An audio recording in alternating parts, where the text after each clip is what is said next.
Salut YouTube, on se retrouve aujourd'hui pour une nouvelle vidéo qui va être le point lecture de tous mes titres lus et découverts pendant le courant du mois de mars. Un mois qui a été assez prolixe en lecture, avec un peu de tout. Voilà, je vous rappelle que j'ai participé au Mars au féminin et il y a pas mal de titres de cette pile à lire qui vont rentrer dans le cadre de ce challenge.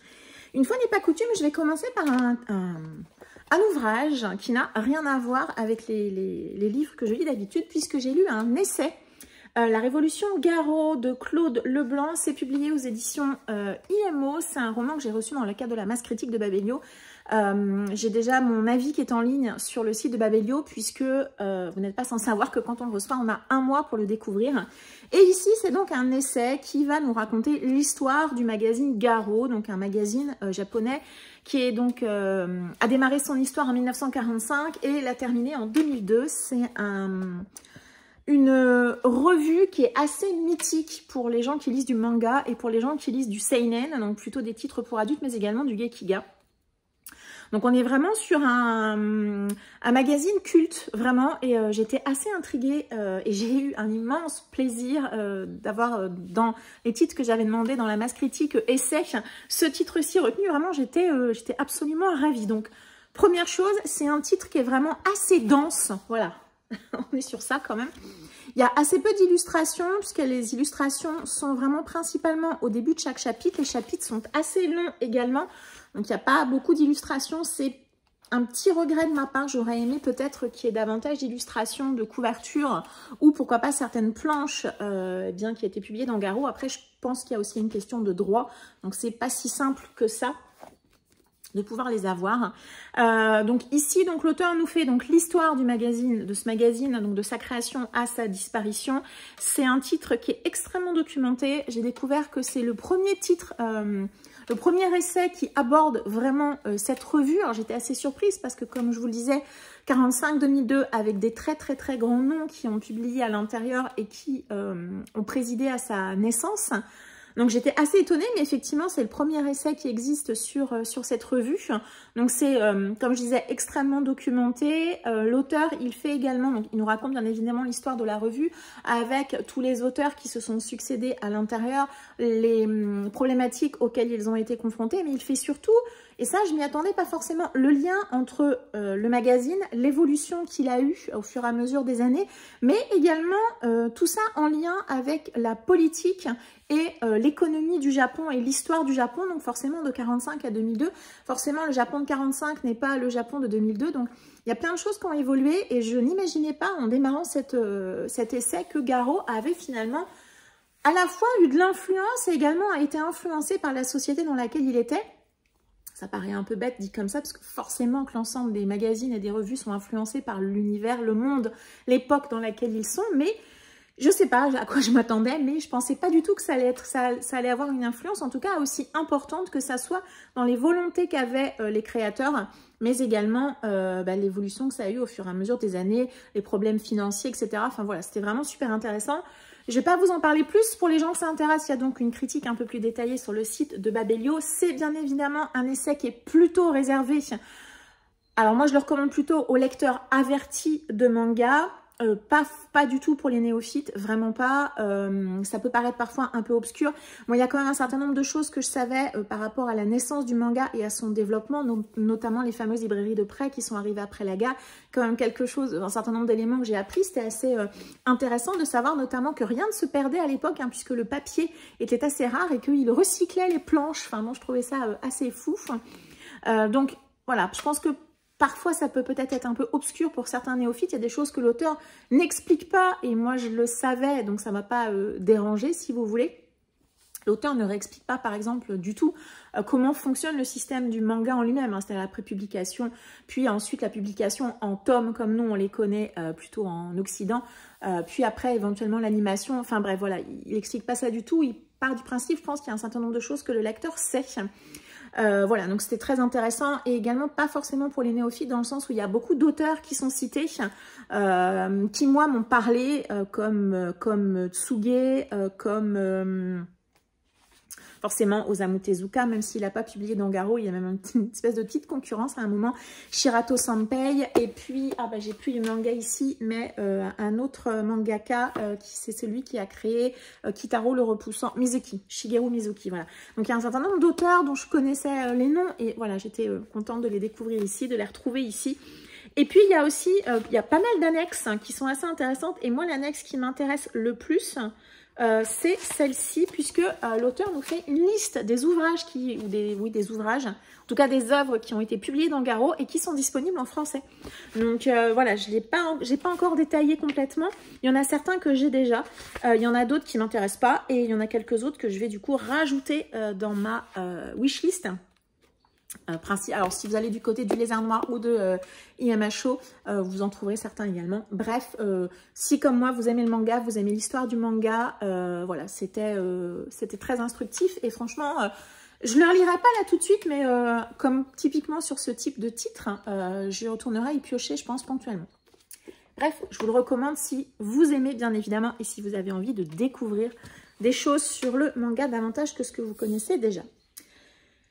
On va repartir sur les lectures un peu plus classiques, comme d'hab. Mes lectures sont généralement de ce qui m'a le moins convaincu, à ce que j'ai le plus aimé. Et je me suis lu une duologie. Donc, j'ai lu Éclat dormant de Alix Iharo. C'est publié chez Hachette, je crois, le rayon imaginaire. Il me semble que c'est Hachette. Et j'ai lu le tome 2, Éclat miroitant. C'est des livres assez courts. On est aux alentours de 200 pages. Donc, je me suis dit, voilà, je les ai enchaînés, en me disant comme ça au moins je serai vraiment au taquet. Donc ici on va faire la rencontre d'une jeune femme, elle s'appelle Zinia, elle a 21 ans, elle est atteinte d'une maladie incurable, elle sait qu'elle sera appelée à mourir. Et puis un jour, alors je crois qu'elle s'évanouit, il me semble, et puis elle va se retrouver propulsée comme ça dans un univers de contes de fées, dans un conte en particulier. Si vous arrivez à identifier la couverture, vous savez de quel conte on va parler ici. Alors, entre les deux tomes, c'est le tome qui m'a le plus plu, en fait. J'ai trouvé que c'était plutôt bien écrit, en tout cas pour les passages narratifs. J'ai trouvé qu'il y avait un écart entre les dialogues que je trouvais extrêmement familiers par moments et les passages narratifs, de description et autres que je trouvais ouais, plutôt bien écrits. Ça s'est lu très très bien. On est sur une réécriture de conte qui, moi, globalement, m'a plutôt bien plu. J'ai trouvé ça assez sympathique, plutôt original par rapport aux autres réécritures que j'ai eu l'occasion de découvrir. Je l'ai lu dans le cadre de Mars au féminin parce que on est sur c'est écrit par une femme, l'héroïne principale est une femme et on a beaucoup de valeurs féministes qui vont apparaître à travers cette réinterprétation, cette réécriture du conte, valeurs féministes assez classiques, vraiment, il n'y a pas de choses très originales, mais bon, c'est toujours intéressant. Par rapport aux avis que j'ai vus, j'ai pas un avis aussi négatif que ça. Alors forcément, j'avais vu plutôt des avis négatifs, donc j'avais pas des attentes non plus élevées. J'ai trouvé que c'était une lecture sympathique, malgré effectivement quelques facilités et un manque d'explication que j'ai un petit peu ressenti quand même, notamment sur le pourquoi du comment de certaines choses. Voilà, on est un peu sur le syndrome, vous connaissez peut-être le fameux « ta gueule c'est magique ». C'était un peu ça par moment. En même temps, le titre fait 200 pages. Voilà, je pense que c'est un peu court pour pouvoir développer beaucoup de choses. Il y a aussi parfois peut-être un manque de profondeur sur certains personnages. Et forcément, le tout va un petit peu vite. Mais voilà, globalement, c'était une lecture plutôt sympa. J'avais passé un bon moment avec celui-ci. Donc, je suis partie plutôt confiante sur sa suite qui est Éclat miroitant. Donc, on va être quelques 2-3 ans, je crois, après ce qui se passe dans le tome précédent. Et on va suivre toujours Zinia, qui va se retrouver plongée dans un autre conte suite aux événements du premier tome. Donc, on va retrouver un certain nombre d'éléments dans ce tome-ci, notamment quelques personnages. Celui-ci, ça a été un gros flop. Il a mis du temps à démarrer, beaucoup trop sur un titre qui fait 200 pages. On n'a toujours aucune explication, on a des facilités. Le personnage principal, Zinia, même si dans le premier tome, je ne l'avais pas trouvé particulièrement attachante malgré sa maladie, ici, je l'ai trouvée franchement casse-pied. Elle passe du temps, énormément de temps à se poser des questions, à réfléchir. Il y a un certain nombre de choses, notamment des romances. Il y a notamment une romance ici qui va mettre en scène Zinia. Je ne vois pas trop l'intérêt de cette romance. Quel est l'intérêt? Si ce n'est de mettre une romance pour mettre une romance. Enfin, sinon, franchement, je vois pas l'intérêt. D'ailleurs, même même sur le tome précédent, il y a également une romance. Et pareil, je ne vois pas bien l'intérêt de cette romance. La fin, elle n'est pas incroyable. Finalement, je me dis, quel est l'intérêt, quoi? Vraiment, quel est l'intérêt de cette, en tout cas de ce tome-ci? J'ai tendance à dire que elle aurait peut-être pu faire un seul tome, un peu plus gros, et ça aurait probablement été plus intéressant parce que celui-ci, j'ai trouvé sympa. Celui-ci, globalement, je me suis ennuyée et limite presque sans intérêt. Et franchement, ouais, c'est une petite... honnêtement, vous pouvez presque vous arrêter là, hein, franchement, parce que celui-ci, il apporte pas grand-chose. Et puis, on n'a pas beaucoup plus de réponses que dans le tome 1, donc... C'est un petit peu dommage. Bref, ensuite, j'ai lu un titre qui me tentait vraiment beaucoup. Et ça a été une petite déception. Pas un gros flop, mais une petite déception. J'ai lu The Corpse Queen de Heather M. Herman, publié chez Phibbs, c'est Castelmore. Ici, on va rencontrer une jeune femme qui s'appelle Molly Green. Elle est orpheline et sa meilleure amie vient d'être retrouvée assassinée. Elle a un sacré caractère quand même, Molly. Alors, elle ne sait pas forcément ce qu'elle veut faire, mais donc dans cet orphelinat, elle est plutôt réputée pour son sale caractère. Et voilà. Et eh bien, elle a la chance, puisque à 18 ans, normalement, elles sont mises dehors. Hein, voilà. Donc, la personne qui gère l'orphelinat avait bien décidé de s'en débarrasser, de la mettre dehors à 18 ans. Sauf que là, elle a eh bien, une tante, voilà, qu'elle ne connaissait pas du tout, qui va la trouver et qui va la prendre chez elle. Molly Green va découvrir que sa tante, qui s'appelle Ava, elle a un métier un petit peu particulier, puisque, comme vous pouvez le deviner ici, elle vend des cadavres, voilà, principalement pour des jeunes, pour permettre à des jeunes de travailler sur ces corps pour développer toutes leurs qualités au niveau de l'anatomie et de la science.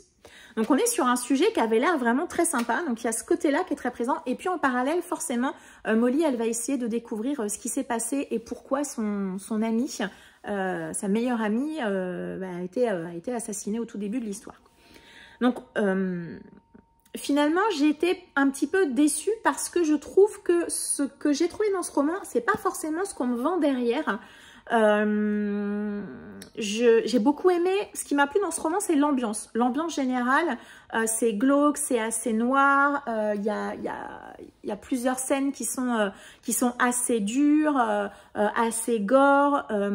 J'ai bien aimé l'ambiance avec entre guillemets, le fait d'aller acheter des cadavres, puis après de les amener pour que les scientifiques les dissèquent, etc. Toute cette partie-là, elle m'a beaucoup plu. Alors attention, hein, pour les plus sensibles, on a vraiment quelques scènes de dissection et de choses liées au cadavre. Donc, si vous êtes très sensible, n'y allez peut-être pas. Même si c'est un titre plutôt young adulte, je trouve qu'il y avait quand même quelques scènes un peu costauds quand même. Je pense que si je l'avais lu ado, typiquement, j'aurais adoré. Mais une fois que l'ambiance était là, était posée, le rythme lui-même de l'histoire, il était assez lent. L'histoire, j'ai trouvé qu'elle était très longue à se mettre en place. Il y a un certain nombre de choses en tant que moi, que lecteur, alors lecteur adulte aussi, il y a des choses que j'ai vues arriver et qui étaient extrêmement évidentes. Voilà, je m'en suis doutée très vite. Et même si je ne suis pas du genre à être forcément déçue quand je trouve déjà quelque chose avant les personnages, puisque parfois le chemin est tout aussi intéressant que la révélation. Mais là, la révélation, ouais, ça m'a pas emballé plus que ça. J'ai eu une lecture finalement assez détachée. J'ai trouvé que les personnages n'étaient pas très attachants non plus.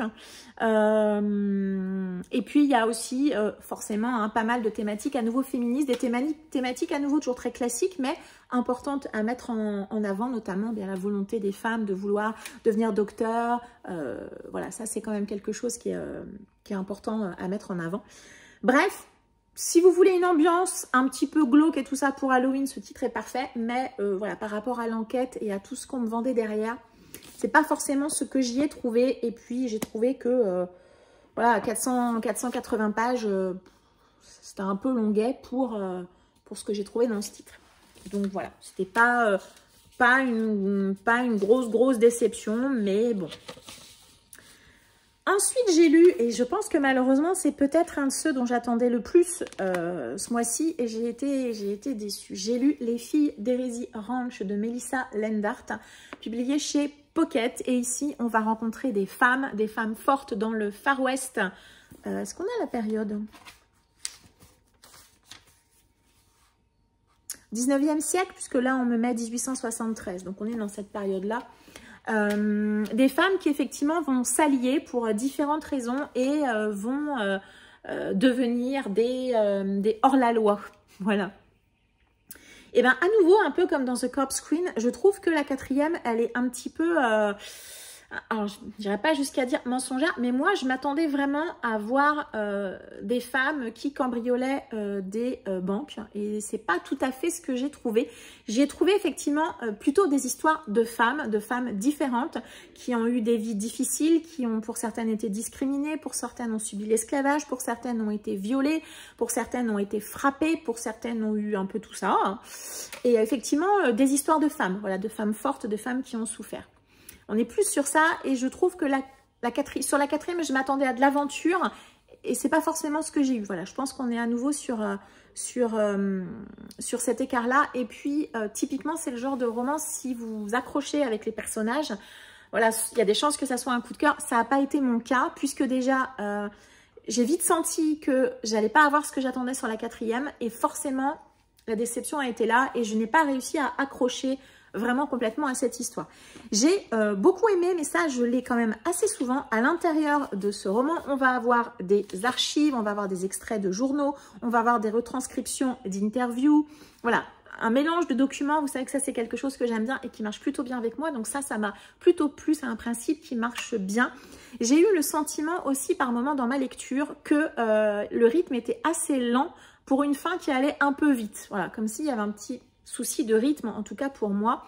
Et de la même manière, j'ai eu du mal parfois avec la temporalité, puisque on va avoir des événements qui vont nous être racontés, on va arriver à une date, et puis tout d'un coup, on va partir sur un autre personnage et on va retourner en arrière pour nous détailler un événement en particulier. Et c'est vrai que, en tout cas, au début, c'est quelque chose qui m'a gênée. Alors d'habitude, les doubles ou triples temporalités, c'est pas quelque chose qui me gêne, à condition que ces temporalités restent chronologiques dans elles-mêmes, dans leurs différentes parties. Je sais pas si vous voyez ce que je veux dire. Mais là, j'avais la sensation que parfois, c'était un peu embrouillé et je trouvais que finalement, ça n'apportait pas grand-chose à l'histoire, en fait. Pourquoi me faire revenir en arrière pour me faire voir un événement d'une manière un peu différente ? Voilà, c'est pas quelque chose qui m'a plu non plus. À nouveau, pas mal forcément de féminisme, de défense des femmes, du droit des femmes, du droit à disposer de leur corps, à choisir ce qu'elles ont envie d'être. Voilà, forcément des valeurs, beaucoup de valeurs féministes sont là et sont très présentes. Mais j'ai eu parfois l'impression d'avoir un catalogue et je trouvais notamment, enfin, arrivé à la fin, je trouvais que ça faisait un peu too much. Et je voyais certaines choses arriver et je me disais, allez, ok, c'est bon, vas-y, on tartine. Voilà, je trouvais que c'était un peu gros, que ça manquait peut-être un peu de finesse. Et voilà, donc voilà, globalement, une lecture un peu mitigée. On va dire que j'ai trouvé que c'était un peu long pour ce que c'était. Et ouais, je suis un peu déçue. Je suis déçue d'être déçue. Vous connaissez cette sensation probablement quand c'est un titre, voilà, j'ai vu quasiment des coups de cœur sur ce titre et moi j'arrive avec voilà, mon unpopular opinion et avec moi, bah, ça a très moyennement marché et ouais, je suis assez déçue d'être déçue. Un autre roman, je crois que j'ai démarré le mois de mars avec lui et j'ai lu Un long, si long après-midi de Inga Vesper, publié chez Point. Et ici, on va rencontrer une jeune femme qui s'appelle Joyce. Joyce, on est un peu, alors on est en 1959. Donc Joyce, elle est femme au foyer. Vous voyez cette espèce de petite communauté américaine en mode Desperate Housewife. Vous visualisez un peu l'ambiance générale. Et Joyce, elle va disparaître. Voilà, Joyce, elle va disparaître. Donc forcément, on va mener une enquête pour essayer de découvrir ce qu'il s'est passé, sachant que c'est sa femme de ménage. Alors, femme de ménage ou nounou? Non, je crois que c'est sa femme de ménage noire, on est en 1959, n'est-ce pas, qui va donner l'alerte, voilà, sur le fait que sa patronne a disparu. Hyper addictif, je l'ai lu en 2 jours. Voilà, chez moi, c'est quand même assez énorme. 2 jours en semaine, je crois, en plus. Donc, enfin, vraiment, je l'ai absolument dévoré. Vraiment, vraiment. C'est extrêmement agréable à lire. À lire, pas du tout. À lire, bien évidemment. C'est fluide. On va avoir de l'alternance de points de vue. Et ça, pareil, c'est quelque chose qui fonctionne aussi très bien avec moi. Donc ça m'a beaucoup plu. Plusieurs personnages, notamment forcément la femme de ménage, avec son point de vue à elle, qui était très intéressant. Là, j'ai beaucoup aimé les personnages. On est vraiment dans une ambiance de petit quartier Desperate Housewives, avec tous ces gens qui se connaissent, qui savent tout sur tout. tout sur tout le monde, mais qui en même temps chacun a tous ces petits secrets. On a pas mal de thématiques dans ce titre, on a pas mal de valeurs féministes, on est en 59, on a des femmes, certaines qui essayent de s'émanciper, certaines qui sont plus ou moins émancipées et qui essaient d'aider d'autres femmes à l'être à leur tour. Le racisme, bien évidemment, va être très très présent également. On a pas mal de réflexions sur les droits de la femme, la libération des femmes également, le patriarcat, etc., etc. Donc toute cette partie-là m'a beaucoup plu. Par contre, l'enquête en elle-même, finalement, elle a eu tendance à m'apparaître un peu accessoire, un peu secondaire, comme si pour l'autrice, finalement, c'était pas ça l'important. C'était vraiment toutes les valeurs qu'elle voulait porter et mettre en avant. Donc, l'enquête en elle-même, finalement, je l'ai trouvée très classique, un peu déçue, voilà, au moment de la révélation. Voilà, presque, j'allais dire que là, pour le coup, le chemin a été super intéressant et la chute a pas été dingue. Donc, voilà, globalement, plutôt une bonne lecture. Je peux pas nier que je l'ai absolument dévoré, que j'ai qu'une envie, c'est de retourner à l'intérieur de ce titre. Mais voilà, la fin n'a pas forcément été à la hauteur. Mais je peux vous le recommander parce que franchement, j'ai passé un bon moment avec ce titre. Et ne serait-ce que pour les valeurs que ce titre porte. Voilà, ça peut valoir le coup de le découvrir. Ensuite, en ce mois de mars, j'ai lu une trilogie, on va dire, avec Monsieur Cabric, puisqu'avec Monsieur Cabric, nous nous sommes lus, que je les remette dans l'ordre. 3 titres de Franck Tillier qui font plus ou moins partie d'une trilogie qui s'appelle la trilogie de la violence. Donc on a lu les 3, on a lu Le Syndrome E, qui est donc le premier roman qui met en scène Charcot et Annabelle. Ensuite, j'ai lu Gattaca et j'ai terminé par Atomka. Et oui, j'ai lu les 3 dans le mois, incroyable. Sachant que j'ai alterné également pour ces 3 titres l'audio et le papier. Le Syndrome E, je l'avais déjà lu il y a quelques temps, mais quand Monsieur Cabric, quand Dorian m'a contacté pour me dire « Je vais lire cette trilogie, est-ce que ça te tente ?» Puisqu'il sait que moi, cette année, je décide d'avancer mes sagas et de les marathonner.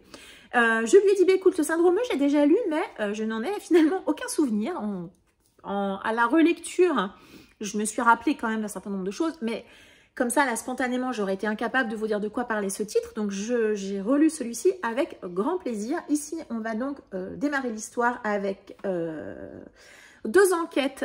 Une enquête pour Charcot où 5 cadavres vont être découverts mutilés et une enquête avec Lucie où un de ses anciens petits amis va la contacter parce qu'en visionnant un film, il est devenu aveugle.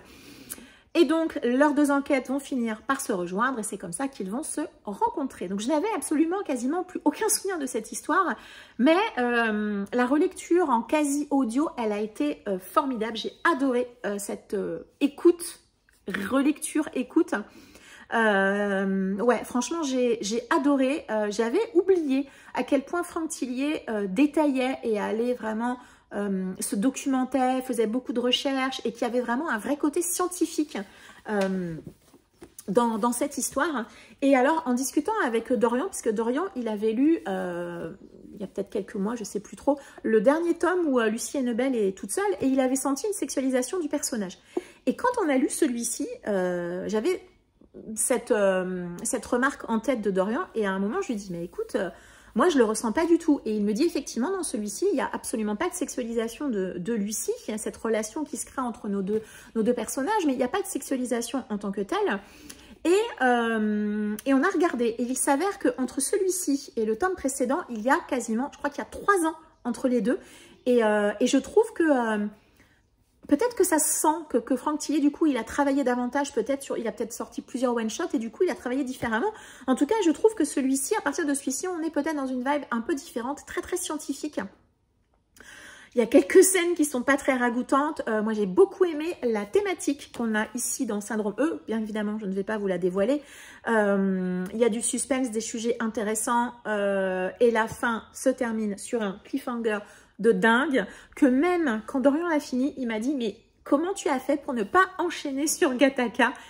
Je ne sais pas, je n'ai pas la réponse, mais c'est vrai que le cliffhanger ici, il est assez dingue. Tous ceux qui ont lu Syndrome E, je pense, s'en rappelleront. Et j'ai donc enchaîné avec Gattaca.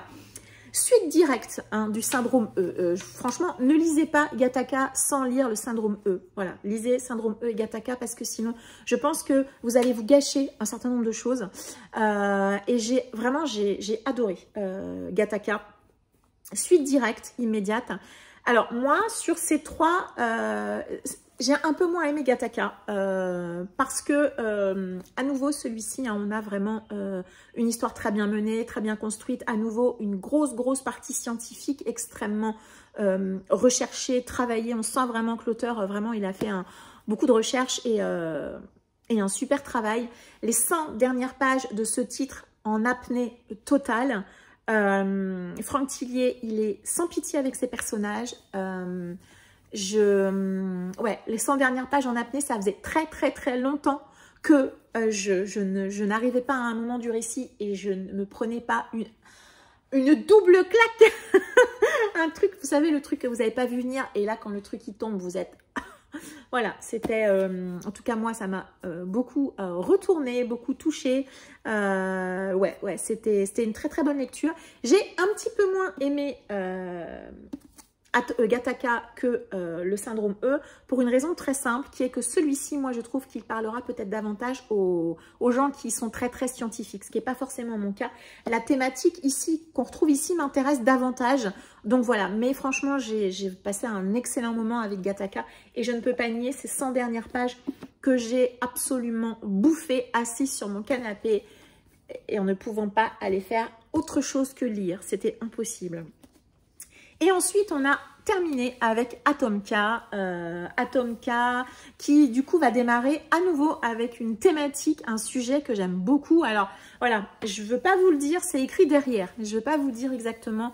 C'est une thématique... je ne saurais pas pourquoi vous expliquer. On a tous comme ça des fascinations sur certains sujets, sur certains événements. Et moi, cet événement-là, c'est un événement qui me fascine. Peut-être parce que il a impacté ma génération, en fait. Hein. Voilà. Mais j'ai souvenir comme ça d'avoir vu, quand j'étais jeune, quelques reportages à la télé qui m'ont beaucoup marqué.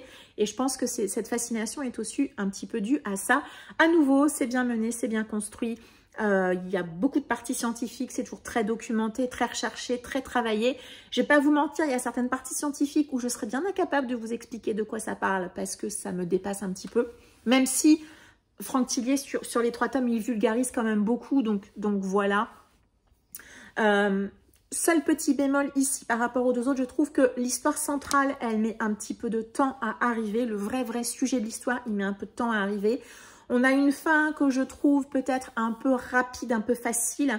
Et puis, je regrette aussi un peu que... alors, sur les 2 tomes précédents, on a vraiment Charcot et Nebel vraiment à égalité. En fait, vraiment, ils ont chacun une place dans l'histoire. Ici, on a quand même quasiment toute la 2e moitié du roman où Lucie, elle est presque reléguée en personnage secondaire alors que Charcot prend beaucoup de place. Voilà, je le regrette un peu, même si, voilà, moi, je ne fais pas du tout partie des gens qui n'aiment pas du tout Charcot. Au contraire, c'est un personnage que j'aime bien, que je trouve très touchant, donc voilà. Mais c'est vrai qu'en ayant enchaîné les 3, là, c'est quelque chose que j'ai remarqué un peu plus. Peut-être que si je l'avais lu détaché des autres, ça ne m'aurait pas choqué, entre guillemets. Mais là, voilà, ça m'a un plus marqué par rapport aux 2 autres qu'on avait lus juste avant. Mais franchement, voilà, 3 excellentes lectures et franchement, j'ai adoré. L'audio, les 3 audios sont exceptionnels, je trouve, sont vraiment très bons. Et voilà, moi j'ai passé un super moment et franchement, je me dis, mais pourquoi j'ai attendu autant de temps pour les sortir? Et je sais qu'à la fin de Gattaca, j'ai envoyé un message à Dorian et je lui ai dit, c'est le boss, on sait pourquoi. Voilà. On va terminer par mes 2 meilleures lectures du mois et j'ai été bien embêtée pour les départager parce que même là encore je les ai toutes les 2 et je ne sais pas laquelle vous présenter en premier parce que je les ai aimées toutes les 2 très fort mais pas pour les mêmes raisons en fait. J'ai lu et j'ai adoré La 2e femme de Louise May, publié chez Pocket. Que vous dire de ce titre qui n'a pas été lu? Je ne vais pas vous faire de résumé. Voilà, je vais choisir de ne pas vous faire de résumé. Alors, tout d'abord, merci à mes 2 comparses de non-LC qui sont Laurent Lado Vintage et Dorian Monsieur Cabri, comme d'hab, puisque tous les 2, c'est un titre qu'ils ont déjà lu et au fur et à mesure de ma lecture, je leur envoyais des messages à tous les 2 et c'était assez rigolo puisque moi, je découvrais ce titre et que eux l'avaient déjà lu, connaissaient les tenants et les aboutissants et je partageais vraiment au fur et à mesure tout ce que je pensais, tout ce que je ressentais, mais en totale liberté puisque eux ont lu le titre en fait et c'était assez... agréable pour moi parfois de me délester de certaines choses. Voilà, merci à eux de cette non-LC. C'était formidable. Quelle lecture! quelle lecture? C'est un titre qui me faisait peur, beaucoup. Déjà, le premier choc que j'ai eu à la lecture de ce titre, c'est le style. Le style de Louise May, c'est une autrice que je n'ai jamais lue. Waouh, waouh, waouh, waouh, quel style, un style extrêmement particulier. On est 100% dans la tête de notre personnage principal qui s'appelle Sandrine, complètement introspectif. Plus on a les dialogues qui sont intégrés complètement dans les parties narratives. On n'a pas du tout de distinction au niveau des dialogues. Alors quand vous lisez, vous comprenez que ce sont des dialogues, des échanges entre les personnages, mais en tout cas visuellement, vous ne le voyez pas. Ça donne vraiment un effet très spécifique. On a vraiment l'impression d'être à l'intérieur de la tête de Sandrine, d'être complètement complètement envahie par Sandrine. J'ai été happée, j'ai été aspirée dans cette histoire. C'est compliqué de parler de ce livre, vraiment. On plonge avec elle de plus en plus dans le noir, on plonge avec elle dans la dureté, hein, et c'est compliqué en fait. Moi j'ai juste envie de vous parler d'émotions, j'ai eu l'impression que tout était juste, j'ai eu l'impression qu'elle décrivait cette douleur de cette femme d'une manière extrêmement juste. Au début j'ai eu un peu de non-empathie avec Sandrine. J'avais parfois envie de la secouer, et je pense que pour les gens qui ont des femmes comme ça dans leur entourage, c'est parfois la sensation qu'on doit avoir. Je pense que parfois on a envie de les secouer, on a envie de leur dire mais putain, mais ouvre les yeux quoi. Et c'était cette sensation que j'avais envie de la secouer comme ça. Et puis il y a eu d'autres moments où j'ai eu envie de la prendre dans mes bras et de lui dire mais c'est faux, hein. Et il y a eu parfois où j'ai eu envie juste de m'asseoir à côté d'elle et de l'écouter. Et parfois, j'avais envie... Ouais, c'est juste un roman qui vous fait dégager tellement d'émotions que c'est compliqué. C'est vraiment très difficile d'en parler.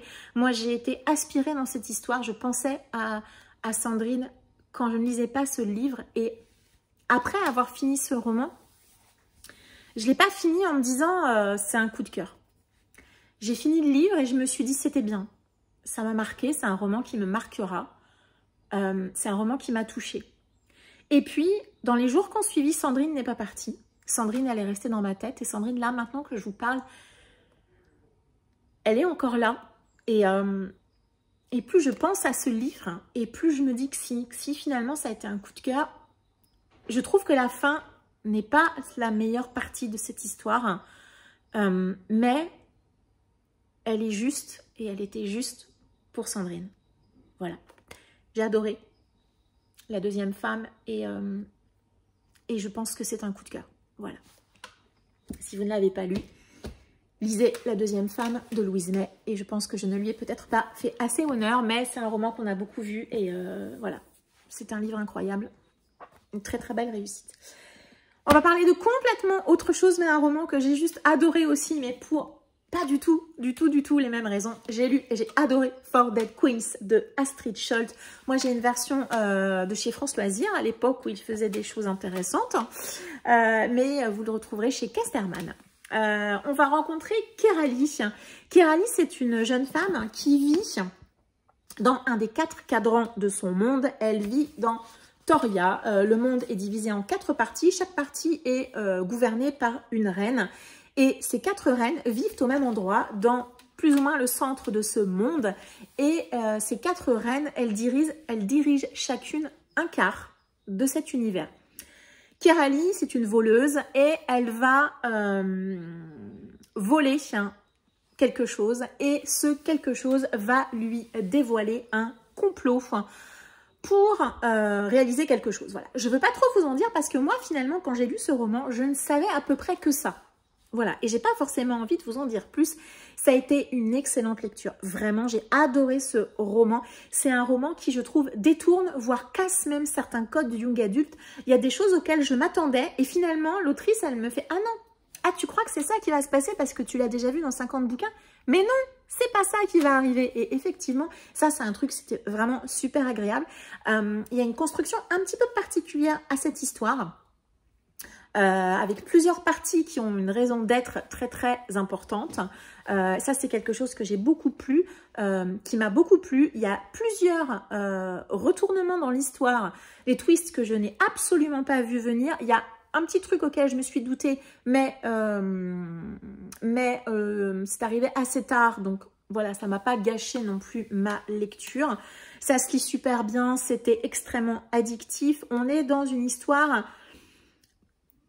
je dirais peut-être un peu science fantasy. On est dans un univers de fantasy, mais il y a quand même pas mal d'éléments scientifiques qui sont présents. Attention, si vous cherchez de la fantasy avec de la bataille et des combats, c'est pas du tout ce que vous trouverez ici, hein. Ici, on va vraiment être dans de la fantasy de complot, voire, j'appellerais ça, je sais pas si ça existe, mais de la fantasy de palais. On est plutôt forcément dans un univers avec les reines, hein, vous vous doutez bien. Mon seul petit bémol, il y a quelques personnages auxquels je ne me suis pas particulièrement attachée. Et moi, j'avais une préférence pour les chapitres qui mettent en scène les reines. J'ai adoré ces chapitres. Sur un one-shot qui fait, alors certes c'est écrit gros, hein, 560 pages, l'autrice, elle arrive vraiment à faire des personnages intéressants qui ont une certaine complexité, une certaine épaisseur. L'univers, il est plutôt riche. Je pense qu'il y a peut-être d'autres autrices ou auteurs qui auraient fait 2 ou 3 tomes. Ici, l'autrice, elle a choisi de faire un seul tome. Et franchement, c'est parfait. Enfin, c'est parfait. C'est pas le roman du siècle, hein, c'est pas... voilà. Mais... c'est addictif, c'est bien fait, l'histoire elle est intéressante, elle est menée tambour battant, je me suis pas ennuyée, l'univers il est intéressant. Franchement, si elle écrivait un autre roman dans cet univers, franchement, j'irais avec grand plaisir. Mais il s'avère que là, c'est un one-shot, une histoire complète, tout est, comment dire, tout est...